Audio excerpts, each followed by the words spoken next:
do espaço visitando o planeta Terra.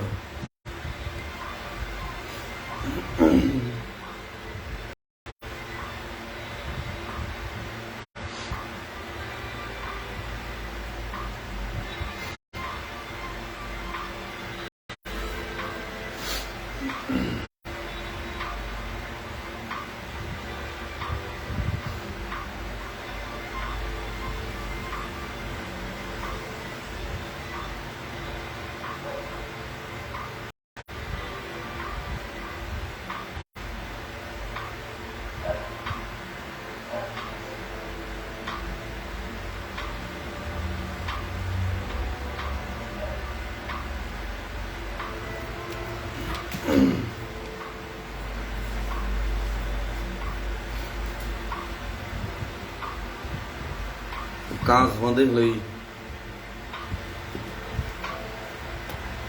Em 12 de janeiro de 1990, um garoto que chamaram de Vanderlei saiu de casa de sua avó, situado na zona rural do município de Pinhão, no interior do estado de Paraná. Era noite e, como em todas as casas na região, o banheiro ficava do lado de fora da casa, a uns 20 metros de distância.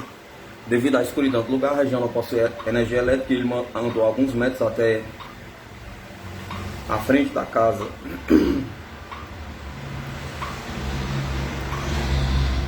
Sua avó ficou na varanda aguardando o retorno do neto. Após terminar de urinar, ele se virou para voltar a casa. Nesse instante, ele observou uma esfera dourada flutuando sobre a casa. Ela tinha aproximadamente 4 metros de diâmetro, era dourada e tinha aparência metálica. Vanderlei assustou-se com a presença do objeto, tentou correr para casa. Neste momento, ele sentiu-se paralisado, sem conseguir dar nenhum passo e nem proferir nenhuma palavra. Vanderlei só se lembra de ter visto o objeto acelerar em direção ao céu e desaparecer.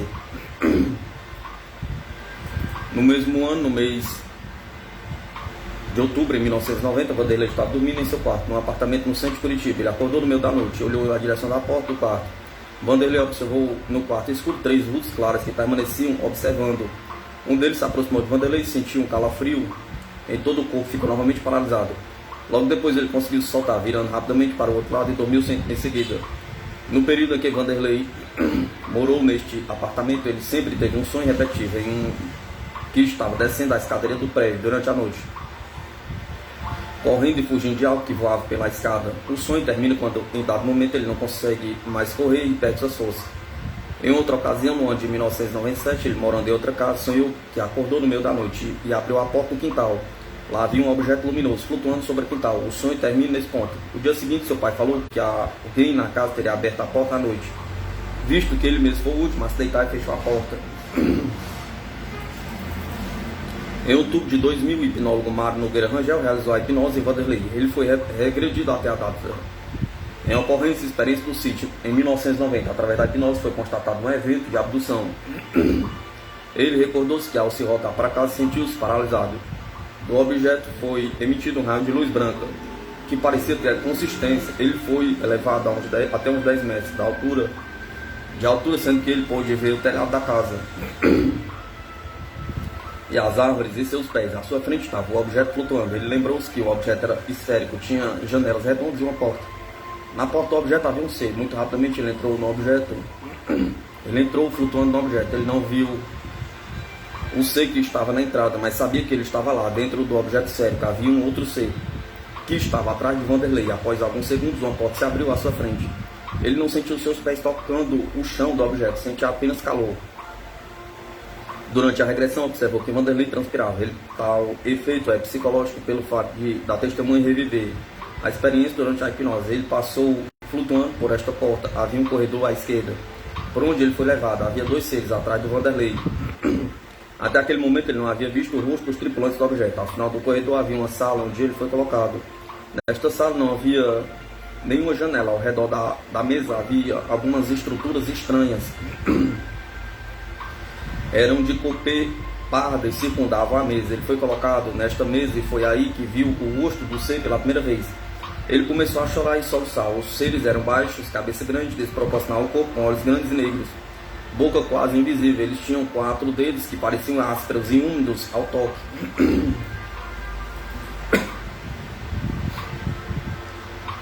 Então ele foi examinado pelos tripulantes, que eram em número de 3. Durante o exame foi examinado os dedos e os braços de Vanderlei. Um dos seres cutucou a orelha esquerda de Vanderlei nas suas costas. Houve uma raspagem das omoplatas. Após o exame ele foi levado a uma sala escura, onde ele observou estas imagens estranhas. Dentre estas imagens, a que mais lhe chamou a atenção foi a de um rosto humano, de alguém que ele não conhece.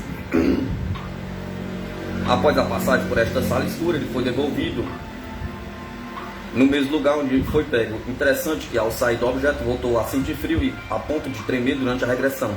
Após este fato, avançamos até o episódio ocorrido no centro de Curitiba. Ele lembrou-se da presença dos seres no quarto, mas não foi possível avançar mais. Vanderlei foi retirado da hipnose pelo hipnólogo Mário Rangel. Segundo Rangel, o caso tem grande chance de ser autêntico, sendo incluído no livro Sequestros Alienígenas, investigando ufologia com e sem hipnose, que pode ser adquirido no site da revista UFO. Ao todo foram realizadas 2 hipnoses regressivas em Vanderlei. A segunda foi acompanhada pela pesquisadora Gilda Moura, que também auxiliou no processo hipnótico. O caso Gerinaldo, o protagonista desse caso, Gerinaldo Dantes, que tinha 18 anos de idade, morava em um sítio a quase 7 km a sudoeste de Acaraí, no Rio Grande do Norte. Em 1991 ele trabalhava na fazenda de seu tio, voltando de bicicleta para casa ao final da tarde, utilizando uma estrada de terra que cortava uma fazenda maior, o sítio Ingá. Em uma destas ocasiões, Gerinaldo passou por uma experiência assustadora. Ele passava nas proximidades da sede da fazenda, ouvindo o Walkman e tendo o sol poente às suas costas. Nesse exato momento, Gerinaldo observou um objeto luminoso, multicolorido, surgido por trás de alguns morros e vindo em sua direção. Com a aproximação do objeto, seu Walkman apresentou estática. Assustado, Gerinaldo correu para abrigar-se abaixo de uma árvore. Estava começando a escurecer quando eu vi uma grande bola de luz vindo em minha direção, a partir das montanhas. Tinha tudo quanto era cor, azul, vermelho e verde. Ele desceu na minha direção e de repente meu Walkman se encheu de estática. Fiquei tão assustado que larguei a bicicleta e fui me esconder embaixo de uma árvore. Lá eu fiquei agachado e abracei o tronco. A luz desceu e parou bem acima da árvore. Eu fiquei naquela posição um bom tempo. Tentei olhar para cima para ver a luz e às vezes ficava apavorado. Senti muito frio, mas também vinha uma onda de calor lá de cima. Ficou tão quente que tive medo de a árvore pegar fogo. Gerinaldo permaneceu agarrado à árvore por aproximadamente 20 minutos. O calor era tão intenso que ele pensou que a árvore poderia incendiar-se a qualquer momento. Olhando em volta, ele viu uma cerca de arame farpado de uns 2 metros de distância à sua esquerda. Ele correu em direção à cerca, atravessou por baixo e correu por aproximadamente 6 metros até chegar a um curral. Assim que passei pela cerca, ouvi um estalo alto, como uma rachadura. Afastei-me um pouco mais e ouvi um segundo estalo. Aí eu vi a árvore cair sobre a cerca, esmagando-a. Segundo Gerinaldo, o objeto encontrado saiu do mesmo local, acima de onde a árvore estivera. Ele estava agachado, com muito medo, preocupado com o que poderia ocorrer em seguida. Felizmente, o objeto apagou-se, acendendo novamente, um pouco mais distante. O frio que sentia passou. Ele correu à sede da fazenda para pedir ajuda, sendo atendido pela senhora Sebastiana Salles. Sebastiana havia testemunhado parte da experiência de Gerinaldo. Naquele final de tarde, ela assistiu uma novela na televisão quando seu cachorro começou a latir furiosamente. Ela foi até a janela ver o motivo de tanta agitação. Ouviu o cachorro latir muito. Quando assisti a novela, perdi a paciência e fui até a janela ver por que ele estava latindo. Abri as venezianas e vi fogo sobre uma árvore. Era uma bola azulada de uns 60 a 70 centímetros e soltava fagulhas azuis de eletricidade. Sei lá o que, iluminava toda a área.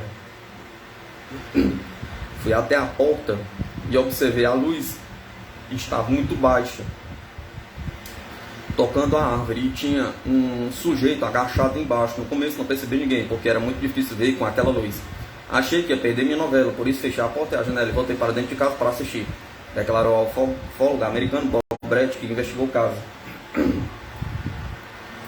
Pouco depois disso, ele, Gerinaldo, começou a bater em minha porta. Estava muito perturbado e disse: olha o que aconteceu, tinha um disco voador em cima da árvore. Disse-me também que quando a luz chegou perto, ele começou a sentir muito frio. Tinha perdido o boné, jogado a bicicleta no meio da estrada e queria que eu fosse pegá-la. Mas eu disse que não ia porque a luz ainda estava lá.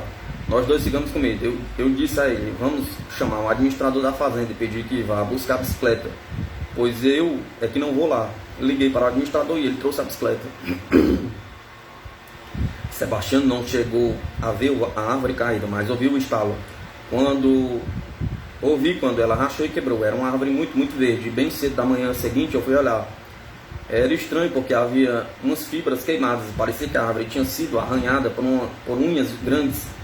Gerinaldo não sofreu qualquer distúrbio fisiológico decorrente do incidente. Apesar do susto, não adquiriu traumas e continuou saindo à noite com amigos. O alquimista portável naquela tarde, continuou funcionando normalmente nos dias seguintes.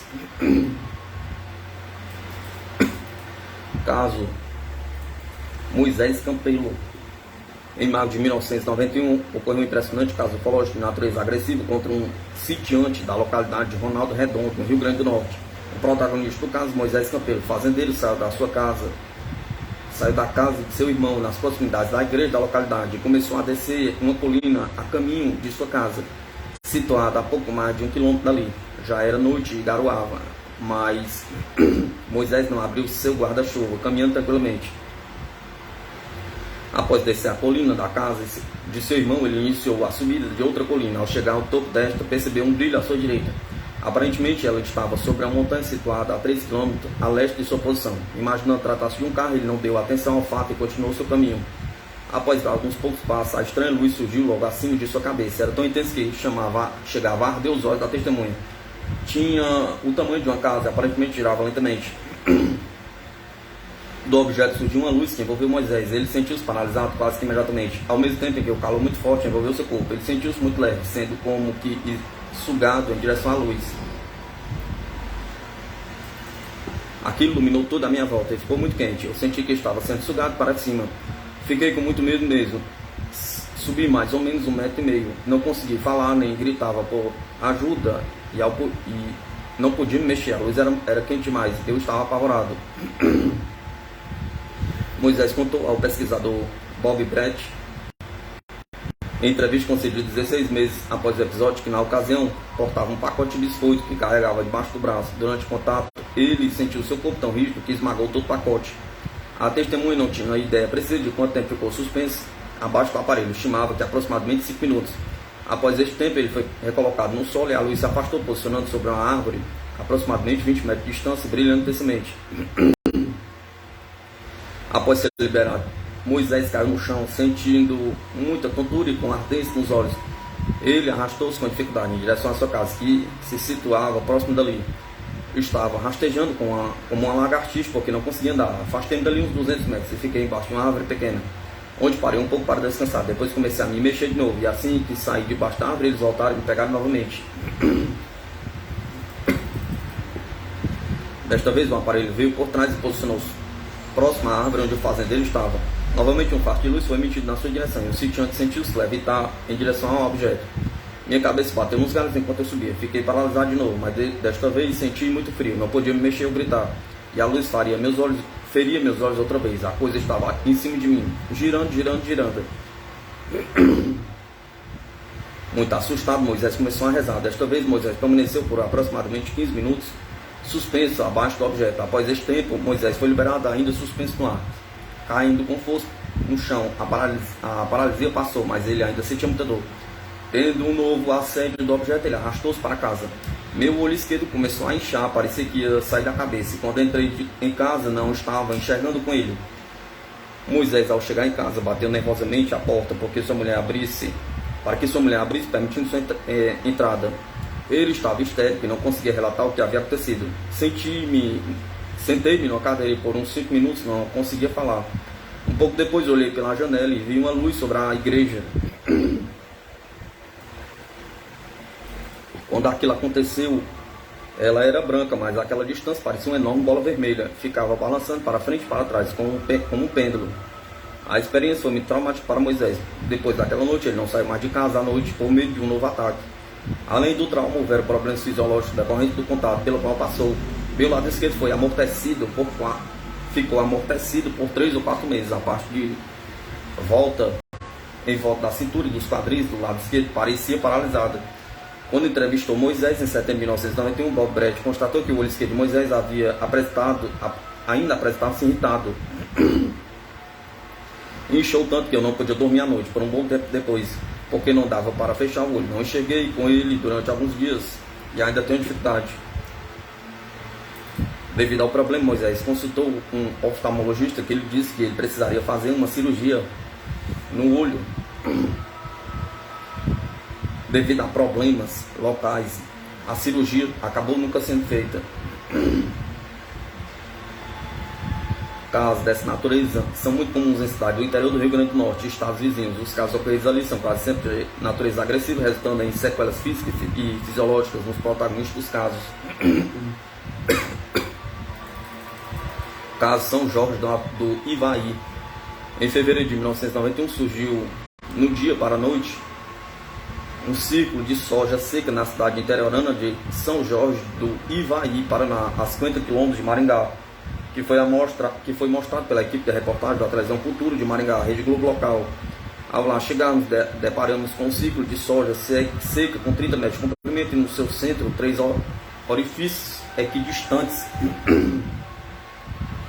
formando um triângulo quase perfeito. Esses orifícios apresentavam aproximadamente 80 centímetros de profundidade e 10 centímetros de largura, descobrindo também que esse ciclo estava gradualmente crescendo a cada dia, pois na época de sua descoberta, quando foi filmado pela televisão local, apresentava apenas 8 metros de diâmetro.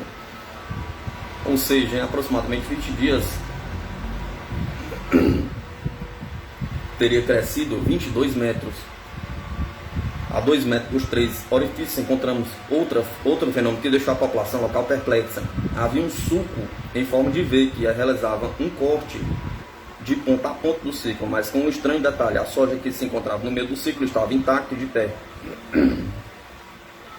A poucos metros do local existia um segundo ciclo de soja seca que não apresentava orifício. Em entrevista com testemunhos, soubemos que na época em que foram encontrados os dois ciclos, a soja seca estava deitada no sentido do centro para fora. Também descobrimos que aproximadamente 20 aparelhos de televisão nas residências próximas à plantação, bem como 10 terminais de computadores do Cocomar local, queimaram no mesmo dia, apesar da referida empresa possuir um para-raio no alto de sua torre. Lembramos aqui que uma forte interferência eletromagnética poderia causar esse tipo de fenômeno. O fazendeiro e veterinário Júlio Grochox Neto convidou-nos à sua fazenda, que se localiza a 5 km de São Jorge do Ivaí, onde encontramos um terceiro ciclo de soja seca com 14 metros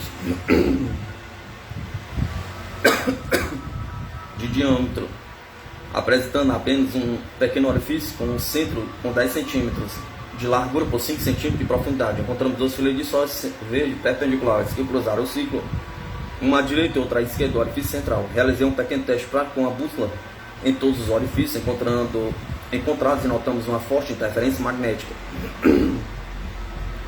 A bússola girava loucamente apenas quando a colocamos dentro dos orifícios, inclusive com uma prévia aproximação. A agulha da bússola realizava movimentos que variavam de 180 a 360 graus, demonstrando que o ferro que se aproximava no solo está provavelmente magnetizado.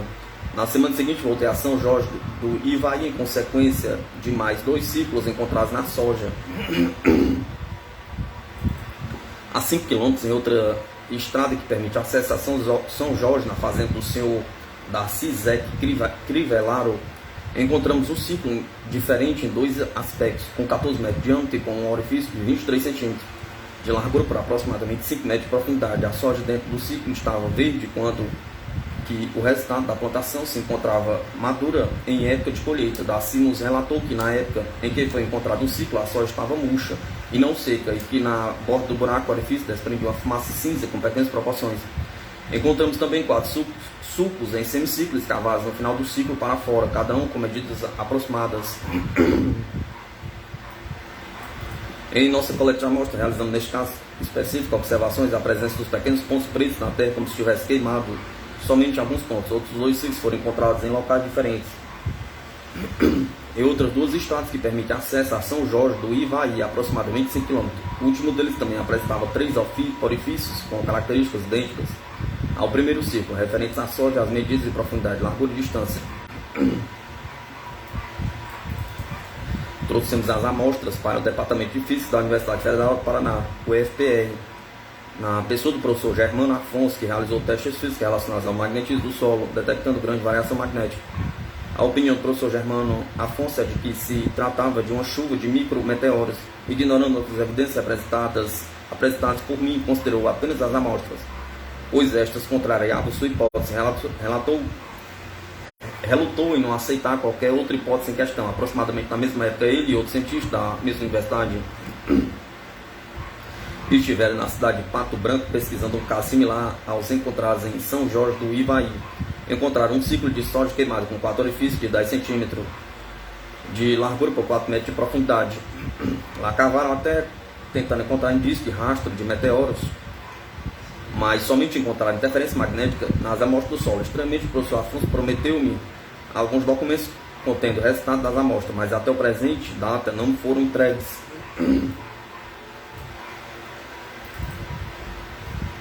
Por onde estão os meteoros?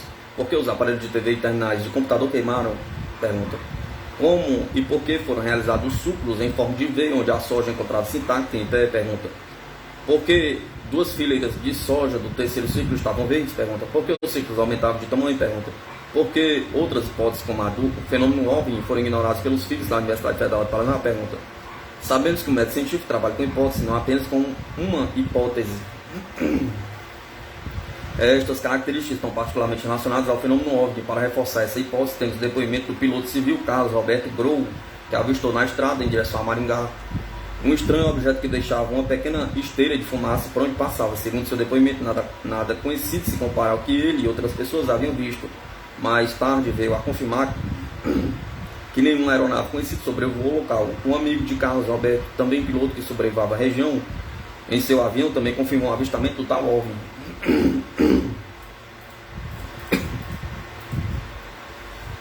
Mais uma vez, a ciência ortodoxa está querendo tapar o sol com a peneira. Deixaram vazar informações importantes e autênticas para tentar convencer o público, de maneira geral, que nada mais que meteoritos caem no solo, formando figuras e orifícios geométricos, realizando fenômenos inusitados, ciclos estranhos com características mais estranhas ainda, que de alguma forma estavam relacionados à ufologia, com o pó.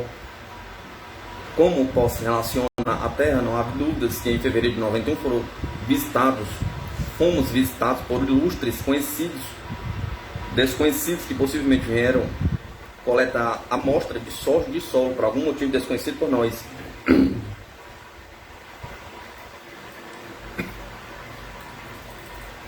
Muitos são os casos de efeitos físicos provocados em nosso meio ambiente por objetos voadores não identificados, mas nenhum desperta mais atenção do que as estranhas marcas deixadas em nosso solo. Mais raras e pouco frequentes são a evidência de que esses objetos estranhos, talvez oriundos de outros planetas, pousam em nossa Terra.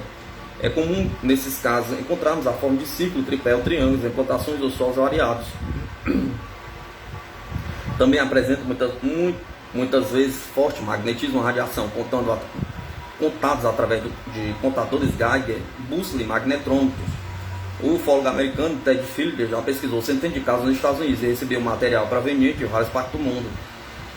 Após anos de experiência neste campo de pesquisa, Ted declara que este fenômeno tem a sua origem extraterrestre, principalmente por não existir nenhum ponto que possa nos levar a acreditar que tratasse de um fenômeno terrestre.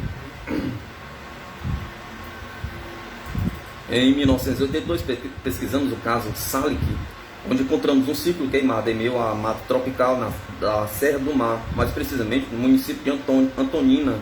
Este caso, em particular, após 2 anos de sua ocorrência, ainda apresentava índice de radiação letal ao ser humano.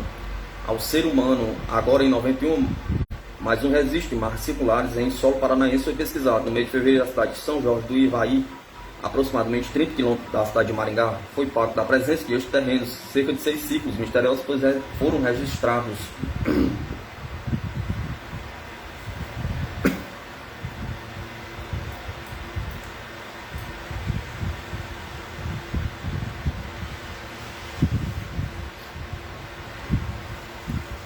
Nossa primeira visita a São Jorge do Ivaí foi consequência de uma pequena reportagem localizada por uma equipe de jornalistas da TV Cultura de Maringá, Globo Local.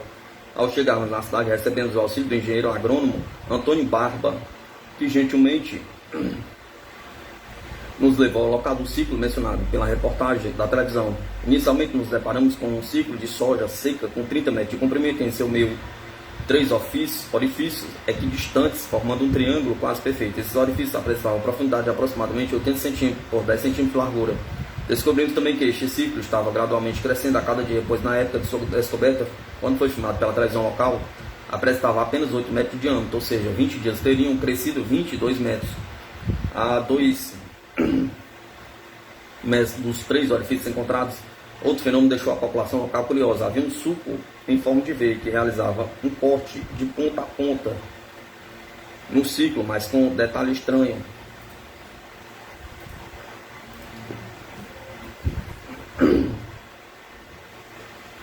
A soja que se encontrava no meio do sulco estava intacta em pé. A pouco metro do local existia um segundo ciclo de soja seca que não apresentava orifício. Em entrevista com as testemunhas, soubemos que na época em que foram encontrados os 2 ciclos, a soja seca estava deitada no sentido do centro para fora.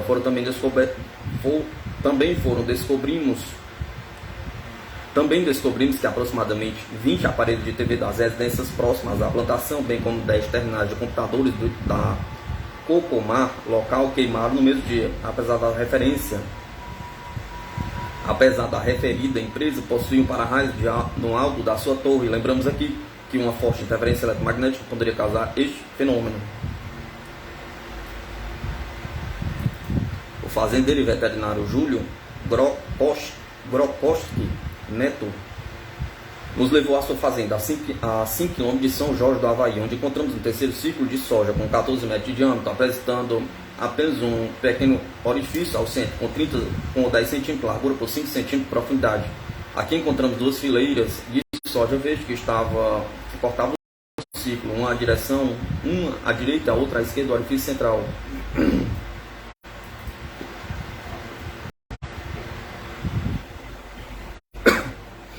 Aproximadamente 5 km de outra estrada que permite acesso a São Jorge do Havaí, na fazenda do senhor Narcisec Crivellaro.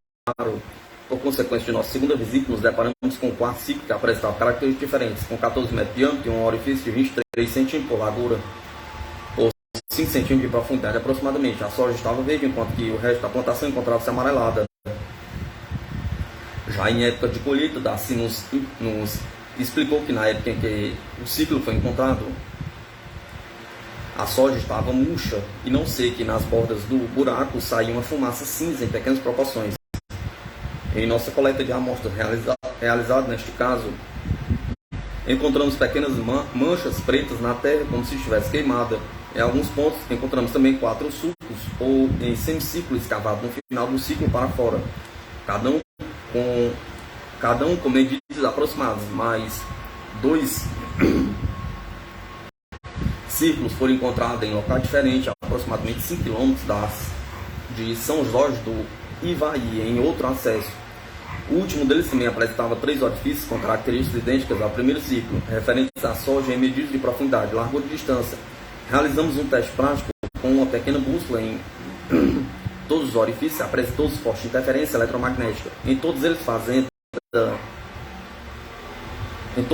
fazendo a agulha da bússola realizar movimento de 180 a 360 graus, mostrado com um ferro que se apresentava na Terra havia sido magnetizado. Trouxemos as amostras para a Universidade Federal do Paraná, que realizou testes físicos relacionados ao magnetismo da Terra, detectando grande variação magnética.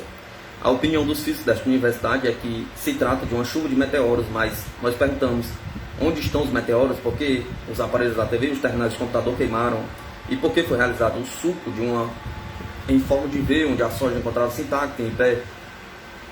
Por que 2 fileiras de soja do terceiro ciclo estavam verdes? Por que os ciclos aumentaram de tamanho? Pergunta.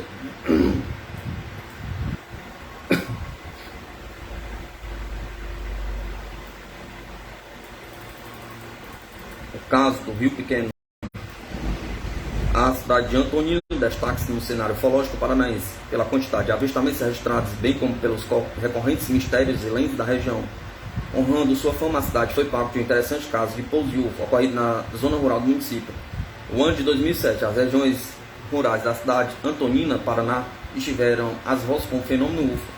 Várias pessoas em diferentes regiões do município observaram estranhos fenômenos luminosos ou objetos físicos reais tripulados sobre as belíssimas paisagens da região. Tal foi o caso vivido pelo sitiante Antônio Pinheiro dos Santos e sua esposa, Ângela Viana Pinheiro. O casal morava em um pequeno sítio no distrito de Rio Pequeno, aos pés da Serra do Mar. Os avistamentos começaram em fevereiro, se estendendo por vários meses seguintes. Segundo o casal, um objeto com tamanho estimado em 80 metros de diâmetro apareceu sobre a região do Rio Pequeno, sempre à noite, entre as 18 horas e 3 horas, já em alta madrugada. O objeto aparece sempre sobre áreas da mata nativa composta pela floresta atlântica, em uma área de aproximadamente 15 quilômetros da usina Parigote de Souza. É descrito como um objeto físico com cor cinza escura e completamente silenciosa, redondo com fortes luzes piscantes na parte de baixo de sua fuselagem e outra fortíssima em sua parte superior. Esta luz, quando acesa, chega a iluminar todo o conjunto de montanhas próximo. Durante o ciclo de aparições, alguns detalhes chamaram a atenção. O primeiro deles é o fato de tal objeto sempre aparecer em noites sem lua, principalmente durante a lua nova. Tal comportamento demonstra algum tipo de padrão inteligente em sua manifestação. Em uma das aparições, o agricultor piscou uma lanterna em direção ao objeto, que imediatamente apagou suas luzes. O segundo detalhe interessante refere-se a uma espécie de varanda ou mirante visível na estrutura do objeto. Neste local surgiram 2 tripulantes com aparência humana que permaneceram aparentemente observando a região. O terceiro fato interessante refere-se ao fato de sucessivos problemas com lâmpadas na parte externa da casa que queimam por ocasião do aparecimento do objeto. O quarto fato interessante, estas aparições coincidiram com a morte de animais de criação na região. Um cavalo de propriedade da testemunha apareceu morto, sem os olhos, que haviam sido extraídos. Outros animais, geralmente equinos, foram encontrados nas mesmas condições. Isto levou o agricultor a buscar ajuda. Sem saber a quem recorrer ao posto do IBGE da cidade, sendo atendido pela coordenadora do Instituto do Município, Neire de Jones, que imediatamente buscou auxílio dos ufólogos, entrando em contato com o CIPEX, que poucos dias depois dirigiu-se ao local. Assim como começaram, as aparições encerraram-se sem que pudesse descobrir a origem, as intenções do misterioso objeto. Caso Crespo. Na noite de 22 de janeiro de 2003, ocorreu um interessante caso ufológico na região de Crespo, Entre Rios, na Argentina, por volta das 22 horas. A família Spurrenberg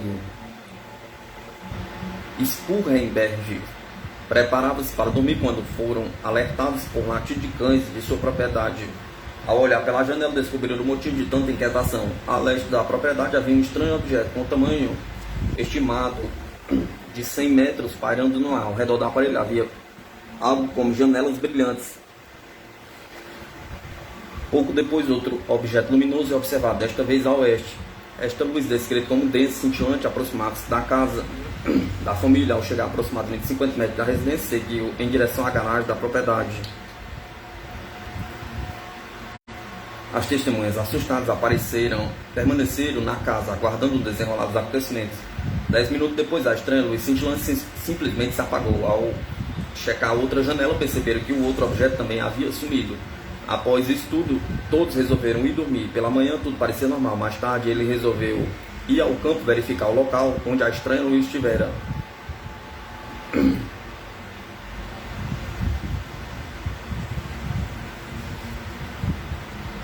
Para seu espanto, no local havia uma estranha marca poligonal com 14 lados, um formato retangular com 12 metros de diâmetro, tendo 2,7 metros de cada lado.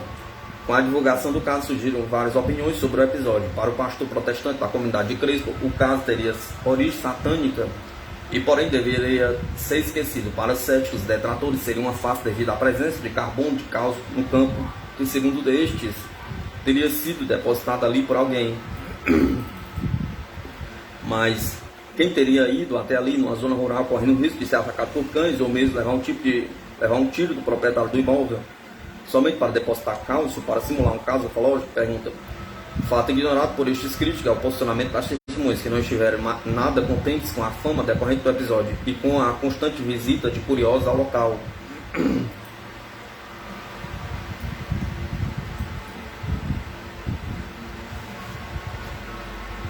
Agora o boletim da Sociedade de Discos Voadores do ano de 1958.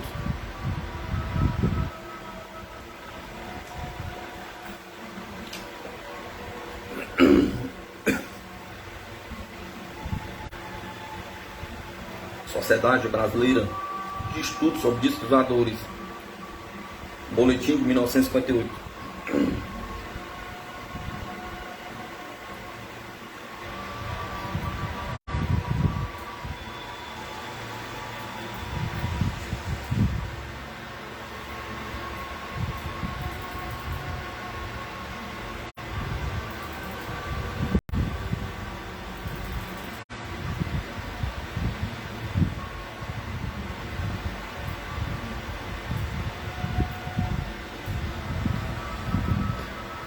caso no Ceará. Resumo da reportagem de Luiz Glauco Torres, o jornal de 16/8/58. Caso curioso ocorreu no mês de junho. Um promotor público no Ceará, onde um disco se comunicou com o promotor de justiça da cidade de Pacatuba. O promotor estava em sua fazenda escutando o rádio de sua caminhoneta, quando percebeu pelo para-brisa que de uma serra próxima de sua casa, o objeto luminoso avançava rapidamente em sua direção. Abalado com a aparição, o promotor cearense correu para dentro de casa, gritando para sua mulher. Quando os dois voltaram, o objeto misterioso já se aproximara mais de sua casa, voando a uma velocidade de meteoro. Correndo para o carro, o promotor começou a fazer sinais com o farol lateral do veículo, mesmo sem qualquer esperança de poder ser visto pelo disco voador. Tal era a distância. Com grande surpresa, Su percebeu que o disco voador, que estava então sobre sua cabeça, começou também a piscar, como se estivesse respondendo aos sinais. Esperando que o disco voador continuasse em sua trajetória oeste, de repente descreveu uma rápida e violenta curva de 360 graus, retornando a sua antiga trajetória, desaparecendo no espaço com a mesma velocidade com que chegara, voltando a penetrar na profundeza e no mistério dos espaços cósmicos. Um caso de Ubatuba, São Paulo. Com a finalidade de melhor conhecer os fatos ali ocorridos, aqui nos referimos de nosso boletim informativo número 5, estamos endereçando nesta data uma carta ao coronel Zerbini para os maiores esclarecimentos das ocorrências ali relatadas. Por ocasião da recente furo jornalístico em torno deste fato, o jornal de 23/2/58 procurou ouvir a opinião de notáveis juristas sobre o aspecto legal daquela reportagem. Opinou o professor Benjamin de Moraes que não houve crime militar contra a segurança nacional, pois o caso, por falta de dados, não pode ainda ser classificado como de segurança externa do país, pois não se sabe se os discos voadores são armas de outros países ou de outros planetas. Transcrevendo este parecer, a sociedade não relegou os pontos de vista que adotamos como básicos, isto é, a origem extraterrena dos discos voadores e as intenções pacíficas de seus tripulantes. O professor Stevenson opinou que divulgando o fato, o jornal o fez com os mais relevantes motivos de informar a opinião pública.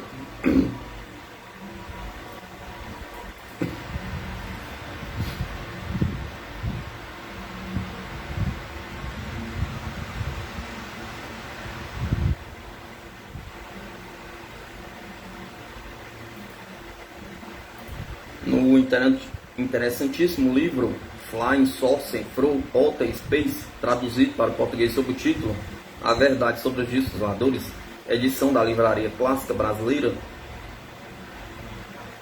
o seu autor, Major Donald Keywell, insere uma carta dirigida aos seus editores em Nova York por um funcionário civil dos mais destacados da Força Aérea Americana, Alberto M. Schopp, especialista em discos voadores. Pela importância que se reveste esse documento, julgamos oportuno transcrevê-lo para conhecimento daqueles que não tiveram o desejo de ler o notável trabalho do Major Keywell, um dos mais corajosos e dedicados pesquisadores de tão momento problema. Departamento da Defesa, Serviço de Imprensa, Washington, 26 de janeiro de 1953. Senhores, em resposta à carta que recentemente nos dirigentes referentes à obra sobre os discos voadores que vos foi oferecido pelo Major Donald Keywell, comandante reformado da US Marine Corps, nós da Força Aérea temos aludido o Major Key como repórter digno de fé e escrupuloso às relações constantes que ele entretém com a Força Aérea Americana e o concurso que nos prestou durante as investigações que efetuamos sobre os objetos voadores não identificados foram de uma personagem perfeita qualificação da matéria. Todas as constatações de observações e outras informações efetuadas foram reveladas e postas à disposição do Major Keywell. A seu pedido, eles constam nos arquivos do Air Technical Intelligence. A Força Aérea Americana e sua comissão de inquérito do projeto Blue, que tem conhecimento da conclusão do Major Keywell, os discos voadores provêm de um outro planeta. A Força Aérea Americana não negou jamais que essa possibilidade exista. Uma parte de seu pessoal está certo de que se trata de fenômenos naturais, estranhos, totalmente desconhecidos. Entretanto, se as evoluções aparentemente dirigidas, assinaladas por numerosos observadores qualificados, são exatas, a única solução plausível é a explicação interplanetária, com toda a atenção. Alberto M. Schoch, Serviço de Imprensa da Força Aérea Americana.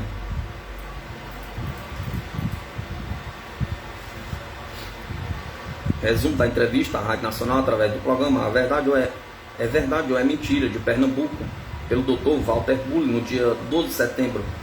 Pergunta: é verdade ou é mentira que o professor João Freitas Guimarães viajou num disco voador? Resposta: é verdade.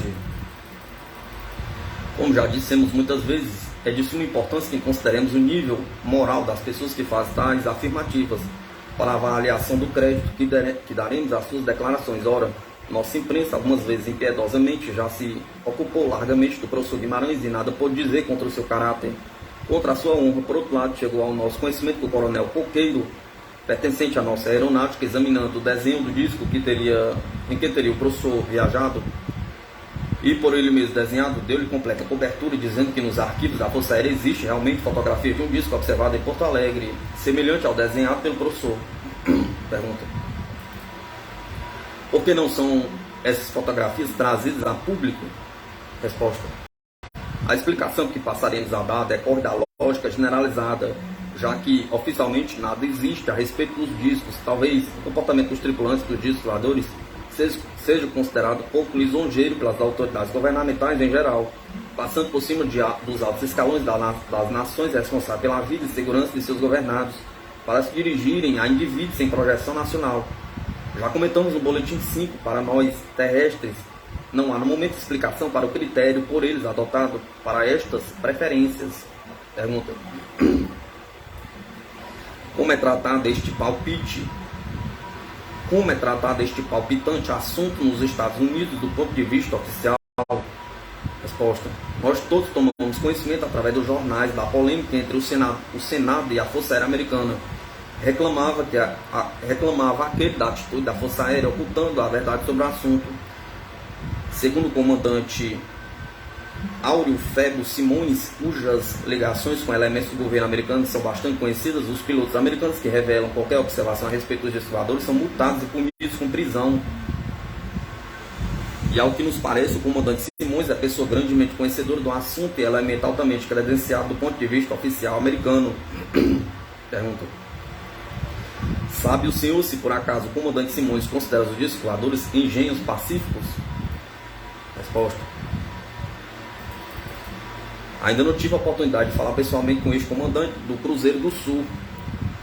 E o que dele sabemos é que, por intermédio de terceiros, segundo nos foi relatado, tem ele como pacíficos estes contatos. Consta-nos ainda ter-lhe sido mandado de Washington uma efígie de metal em forma de moeda que teria caído acidentalmente no bolso de um tripulante de um disco voador durante uma conversa com personalidades governamentais americanas. Ora, não se poderia compreender agressivamente em criaturas que descem e palestram com membros de uma nação que os tem procurado caçar e abater. Evidentemente, não nos compete discutir as razões deste procedimento, embora discordemos dele. Ainda no ano passado, teria o comandante Simões asseverado a um advogado que sabia da existência de uma fotografia conservada em segredo, na qual eram vistas autoridades americanas e tripulantes de um disco voador. Tratados de um grupo que o repórter teria focalizado em frente ao aparelho. Não se sabe se no aeroporto de Washington ou em Nova York.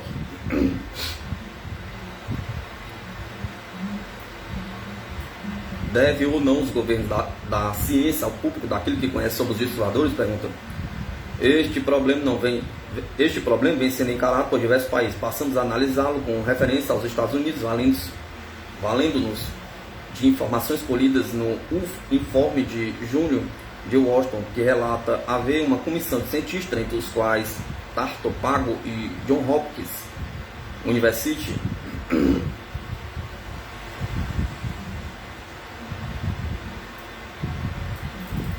chegando à conclusão de que se devia contar ao público americano o fato de que não há potência hostil aos Estados Unidos por trás dos discos voadores.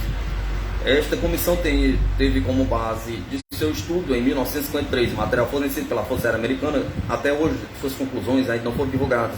Outro fato publicado pelo mesmo boletim parece igualmente digno de atenção, pois diz ainda o citado UFO informe que o agente João Hazen, do Serviço Secreto Americano da CIA, do qual Alan Dulles é diretor, tomou um filme documentário sobre o disco voador de um repórter cinematográfico, Mayer, enquanto outros agentes tentavam convencê-lo a silenciar sobre o caso. Outro boletim especializado cita ainda o caso do Sr. Smith, amplamente noticiado pela imprensa norte-americana em novembro do ano passado, que teria naquela ocasião entrado no disco voador. Logo em seguida, agentes do governo teriam internado o Sr. Smith numa casa de saúde para, deste modo, evitar maior divulgação de sua experiência, atenuando o crédito que lhe pudesse ser dado ou se tratar de pessoa doente. Ao que se sabe, recentemente estaria Smith processando o governo americano pelos danos que tal procedimento lhe teriam causado. Planeta Vênus, bolhas no ar, bolhas de ar ionizado ou disco voador, pergunta. É comum os jornais publicarem que em tal ou qual lugar foram vistos no céu objetos com as características dos chamados objetos aéreos não identificados para nós discos. Geralmente aparecem a seguir uma ou outra declaração afirmando que se poderia tratar do planeta Vênus ou de bolhas de ar ionizado. Suponhamos que um aviador menos experiente se aproximasse deste objeto e que em vez de planeta ou de bolha de ar se tratasse de um disco voador, sabendo-se que nossos aviões não dispõem de campo magnético protetor contra estes aparelhos, é fácil imaginar as consequências que tal ato poderia ocasionar. Por outro lado, não seria elas menores se um disco voador resolvesse se aproximar dos nossos aviões para melhor conhecer a técnica dos nossos veículos, o que aliás tem acontecido até com resultados fatais. Daí a necessidade de um apelo aos responsáveis por informações desta natureza. Fly Sourcing Conspiration, do Dr. Cale, conta-nos que na tarde de 23 de novembro de 1953, quando o avião seguia um disco voador na base aérea de Comrose, estado de Michigan, pôde observar pelo radar por onde estava acompanhando o caça que o avião se fundiu com um disco voador.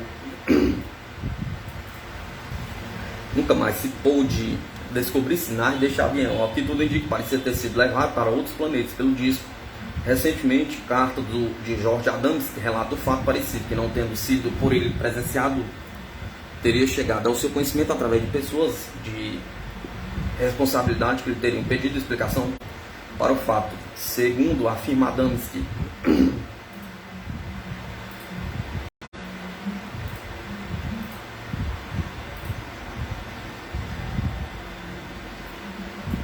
em Bowling Field, um avião a jato de treinamento com 2 pilotos retornou à base em perfeito estado, sem os pilotos e completamente vazio de combustível, após 3 horas de excesso de voo sobre o horário regulamentar, sem que o avião tivesse se reabastecido do combustível indispensável.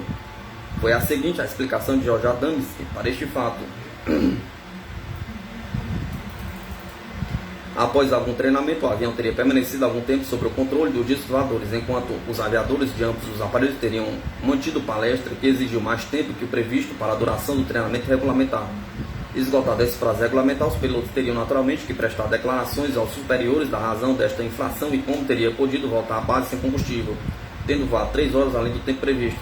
Naturalmente, além da punição disciplinar que estariam sujeitos, a explicação seria difícil e de consequências imprevisíveis, e por isso, presume George Adams, teriam eles preferido transferir-se para outros planetas.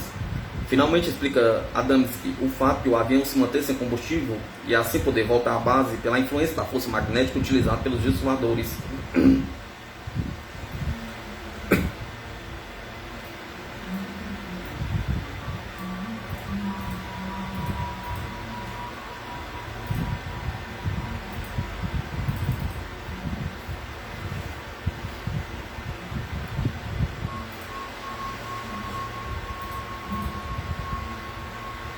Sociedade Brasileira de Estudos sobre Discos Voadores, Boletim 1959.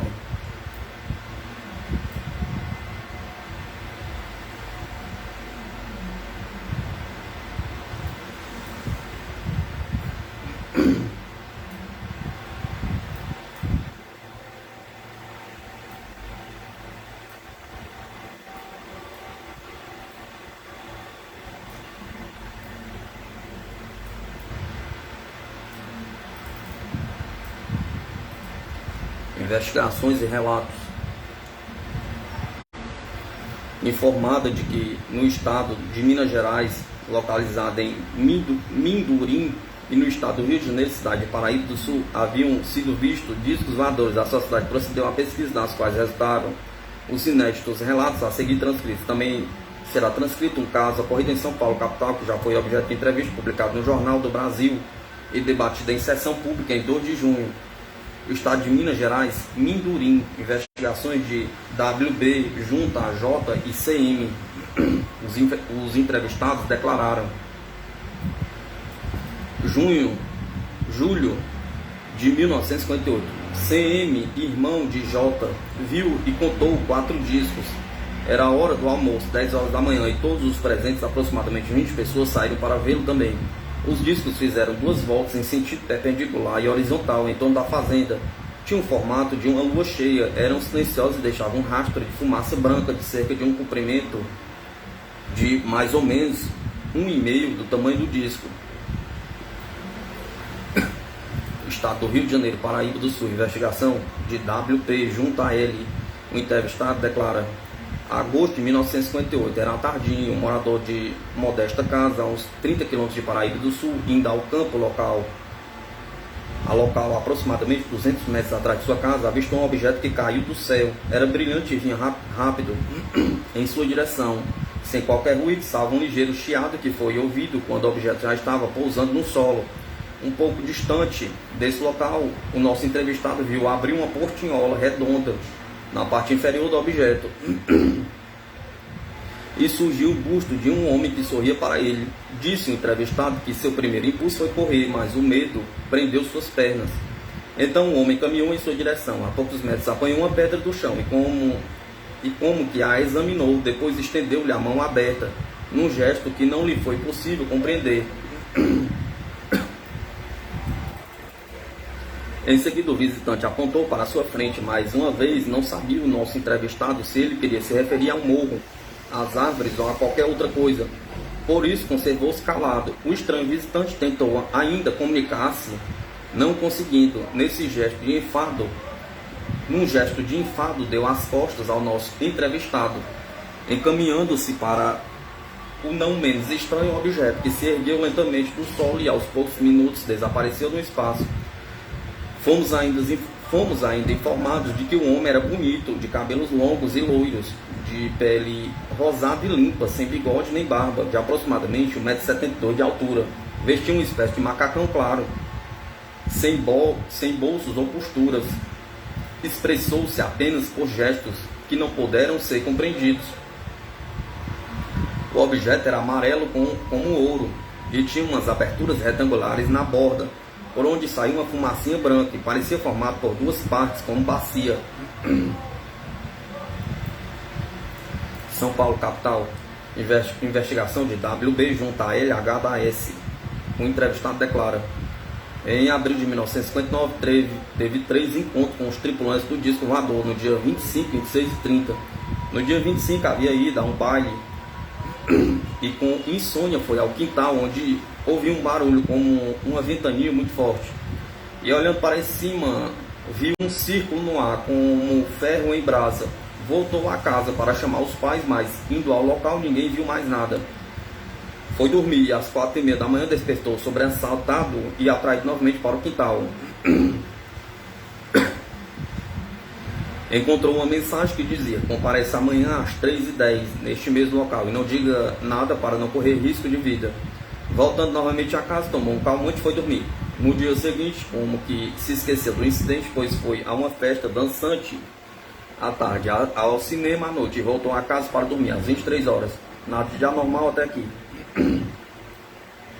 Mas às 3 da manhã foi despertado e então, se lembrando daquilo que havia acontecido na noite anterior, vestiu o paletó onde se encontrava o bilhete e dirigiu-se ao local indicado, como que levado por uma força desconhecida.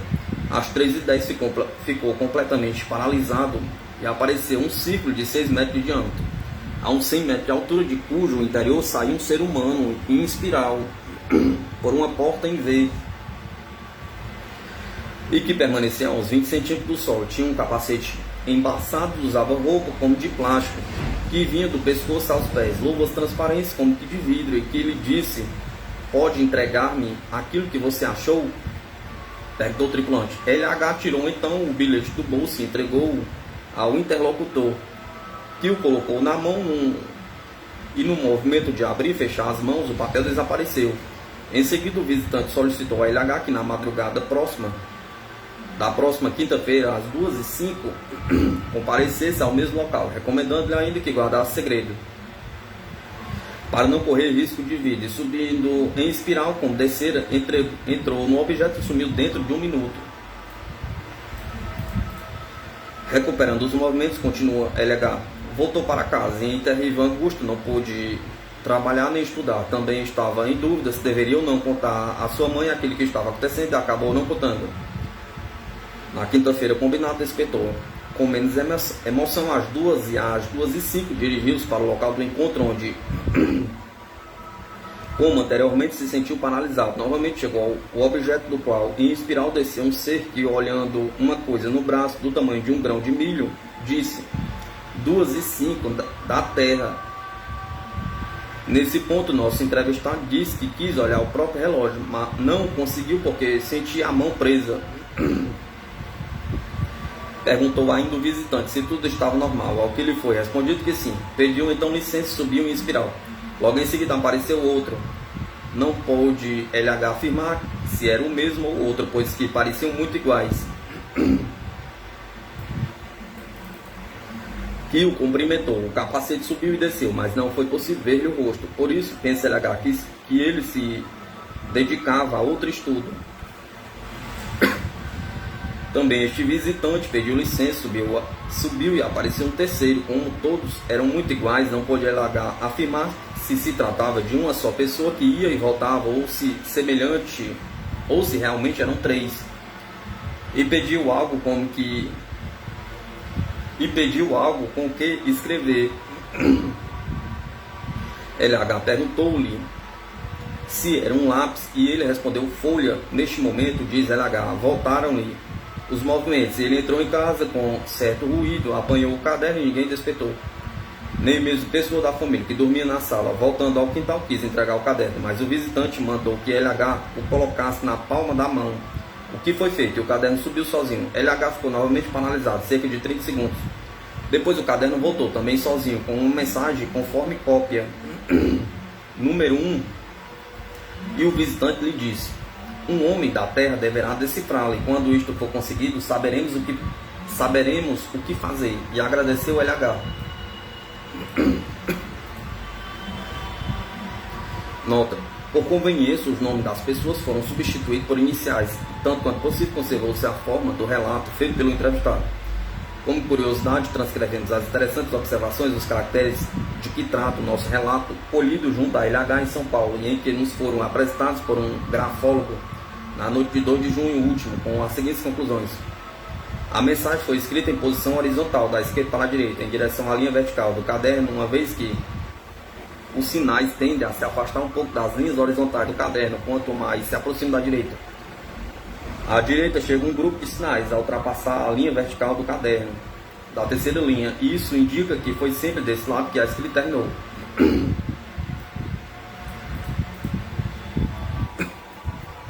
Caracteres subindo da esquerda para a direita indicam otimismo. O conjunto de sinais é harmonioso, o que indica escrita de pessoas de inteligência ou raça superior. Os sinais têm uma forma fechada, sinal de altruísmo. Não existem traços de ligações entre os caracteres, o que indica espírito sintético. Portanto, estamos diante da escrita de uma raça de inteligência sintética. Sinais de grupos idênticos A e B mostram variação entre os sinais idênticos, o que pode expressar sensibilidade.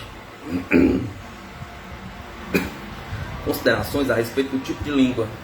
Na medida que são os caracteres agrupados em 3 E é de se presumir que não se significa letra, porque seria improvável que as palavras se constituíssem de 3 letras. É possível, mas provável que os sinais signifiquem sílabas, e existiram então aproximadamente 150 tipos de sinais, que foram 16 grupos em cada linha, formando 3 por 16 ou aproximadamente 50 palavras.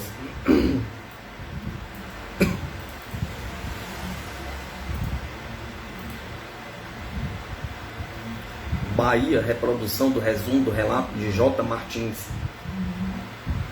1959. No dia 24 de abril, o senhor Hélio Aguiar se dirigiu ao KG da 6ª RM para encontrar com um militar, seu amigo, que com ele se dedicava ao estudo de hipnotismo, pesquisas metafísicas. Tomou emprestado uma motocicleta deste amigo, dirigiu-se a Amaralina para visitar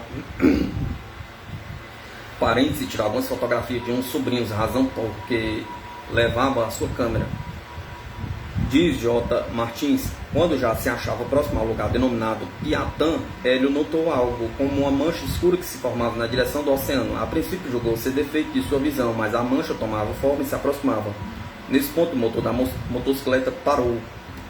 Já imóvel, Hélio notou que a mancha era um disco achatado num lado, da qual sobressaíam 4 semi-esferas e no qual haviam sinais escuros como símbolos.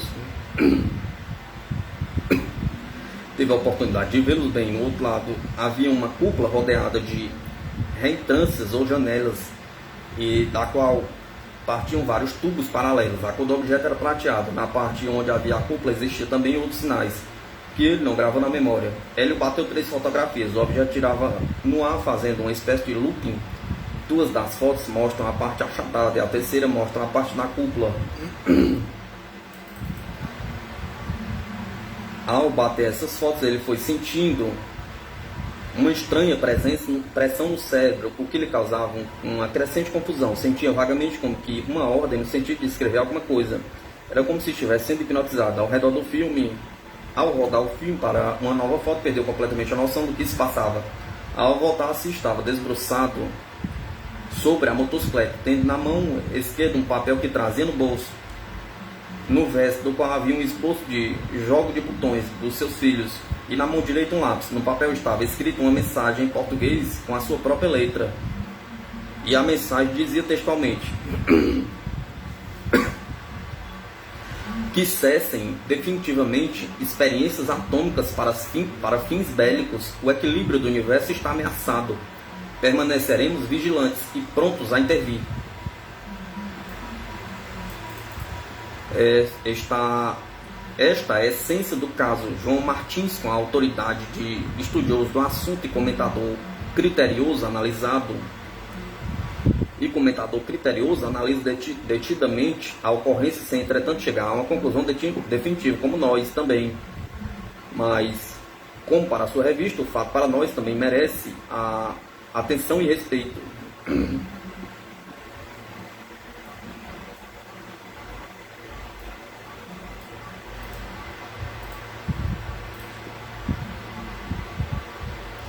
Civilizações do espaço visitando o planeta Terra.